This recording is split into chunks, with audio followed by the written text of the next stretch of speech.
घरात या गोष्टींमुळे वाढतो वास्तुदोष. करा हे सोपे उपाय. मंडळी, प्रत्येकाला त्याची वैयक्तिक आणि कौटुंबिक प्रगती व्हावी असे नेहमी वाटत असतं.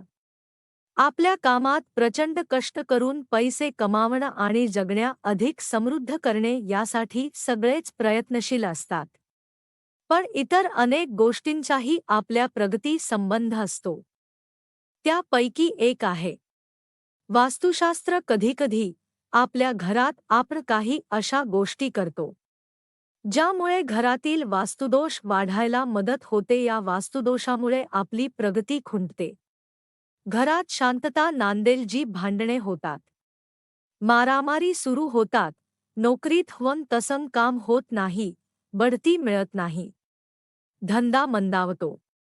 त्यामुळे काही गोष्टीची काळजी घेणं गरजेचं आहे. चला तर मग जाणून घेऊया घरात कोणती काळजी घ्यायला पाहिजे.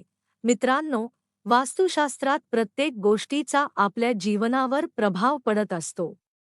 पण कधी कधी सगळं सुरळीत असूनही आपल्या घरात काहीतरी विपरीत घडून जातात आणि यामागचं कारण म्हणजे वास्तुदोष. घरात वास्तुदोष हा घरातील वस्तूंमुळे किंवा वाईट शक्तीमुळे होत असतो. जर तुमच्या घरात एखाद्या देवीची किंवा देवाची खंडित मूर्ती असेल तर ती लवकरात लवकर घरातून बाहेर जाण्या आणि योग्य विधी व तिचे विसर्जन करा. खंडित मूर्ती घरात असणं हा एक वास्तू दोष आहे. त्यामुळे अशी मूर्ती घरात ठेवू नये. घरातल्या कुणाच्याही मनगटी घड्याळ बराच काळ बंद पडला असेल आणि ते बराच काळ घरातच असेल तर ते काढून घराबाहेर टाका. जर दुरुस्ती होऊन चालू असेल तर तसं करा.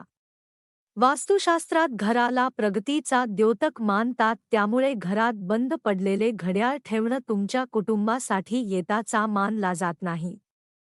घरातील वायव्य कोपरा नीट असायला हवा. हा कोपरा घरातील व्यक्तीची शक्ती आणि आरोग्याशी संबंधित असतो. या कोपर्यात गडबड झाली तर विनाकारण शत्रू निर्माण होतात. तुम्ही तुमच्या घरातल्या बागेत कॅक्टस किंवा बोन्साय झाडे लावू नका. वास्तुशास्त्र त्यांना वज्र्य मानलं जातं. ही झाडं नकारात्मकतेचं प्रतीक असतं. त्यामुळे तुमची दैनंदिन काम बिघडू शकते. त्यात अनेक अडथळे येऊ शकतात. म्हणून घरात ही दोन झाड कधीच लावू नका. घरात स्वच्छता नसेल तरीही तुमच्या आयुष्यात नकारात्मक घटना घडतात आणि तुमचा दूर लवकर सरत नाही. कुटुंबातले सदस्य आजारी पडतात.